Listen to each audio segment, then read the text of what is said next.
الحمد لولیہ والصلاۃ والسلام علی نبیہ اما بعد اعوذ باللہ من الشیطان الرجیم بسم اللہ الرحمن الرحیم وَلَئِن شَكَرْتُمْ لَأَزِيدَنَّكُمْ صدق اللہ مولانا العظیم۔ التفکر چینل کے ناظرین سامعین السلام علیکم ورحمۃ اللہ وبرکاتہ۔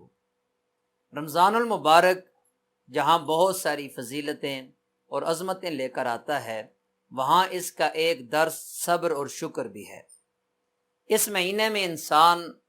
اس بات کی کوشش کرتا ہے اور اس بات کی ریہرسل کرتا ہے کہ وہ صبر اور شکر کے درمیان رہ کر اپنے رب کو راضی کرنے میں کامیاب ہو جائے۔ قرآن مجید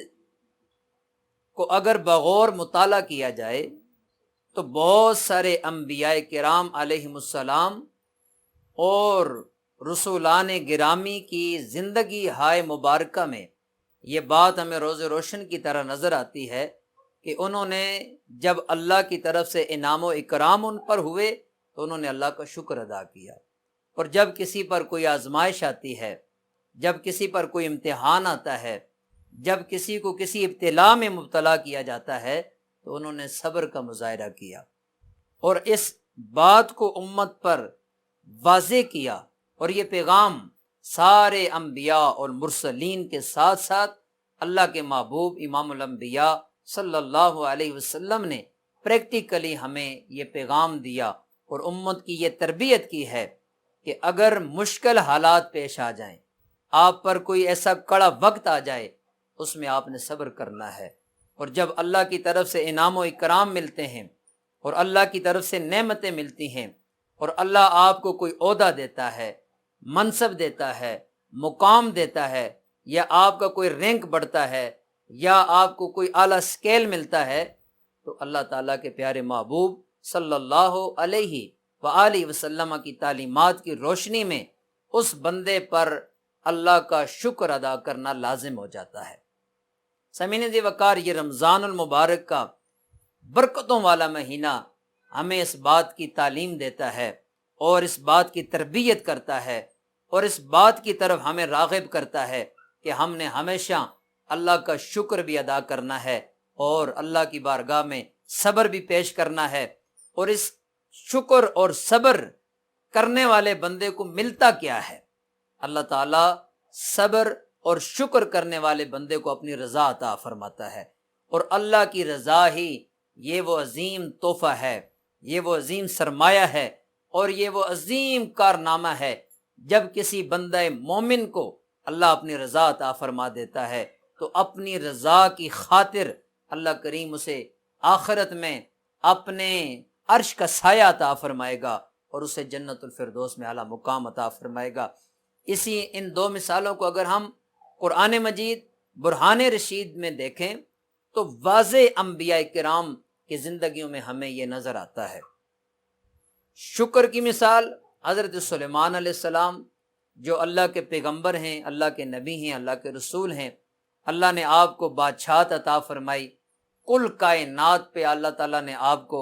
اختیار عطا فرمایا، حکومت عطا فرمائی، ہواؤں پہ آپ کا حکم چلتا ہے، جنات آپ کے حکم کے تابع فرما ہیں، انسان آپ کی بات ماننے کے وہ پابند ہیں، ہواؤں پہ آپ کا حکم چلتا ہے، فضاؤں پہ آپ کا حکم چلتا ہے۔ تو اللہ کریم نے آپ کو یہ بے شمار نعمتیں عطا فرمائی، لیکن قرآن مجید میں آپ کی زندگی کا جو طرز زندگی بیان ہوا ہے، آپ کا جو انداز بیان ہوا ہے، جو جو نعمتیں ملتی جا رہی ہیں، آپ اللہ کے شکر گزار بنتے چلے جا رہے ہیں اور اللہ کی بارگاہ میں یہ دعا مانگتے ہیں، یا اللہ کریم جتنی مجھے یہ نعمتیں عطا کر رہا ہے، مجھے اپنی ہر نعمت پر شکر ادا کرنے کی توفیق بھی عطا فرما، اور مجھے ہر نعمت پر اپنے آپ کو سرنگوں کرنے کی توفیق عطا فرما، توفیق سجدہ عطا فرما۔ سامعین ذی وقار، قرآن مجید میں ان عظیم القدر نبی کریم کی شان کو دیکھ کر ہمیں اس بات کی طرف رہنمائی ہوتی ہے کہ ہمیں کوئی بھی نعمت ملے، ہمیں اللہ کو شکر ادا کرنا چاہیے، اور اگر کسی بندے کو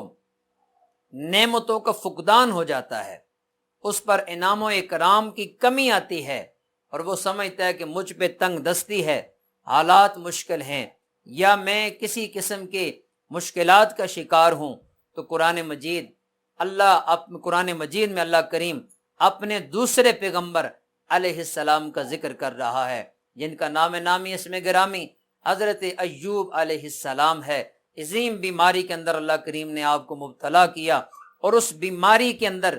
آپ پر یہ عظیم امتحان تھا، بہت بڑا امتحان تھا کہ آپ اس بیماری کو فیس کر رہے تھے، لیکن آپ نے صبر کیا اور صبر کے ساتھ اسے فیس کیا، اور ہمیشہ آپ یہ موازنہ کرتے تھے کہ میری بیماری کا دور کم ہے، اور اللہ کریم نے مجھے جو صحت کا دور عطا فرمایا وہ ابھی اس سے کئی گنا زیادہ ہے، اور آپ نے صبر کیا، صبر میں کامیاب ہوئے۔ اللہ کریم نے صبر کے بدلے میں آپ کو دوبارہ سے صحت بھی عطا فرمائی،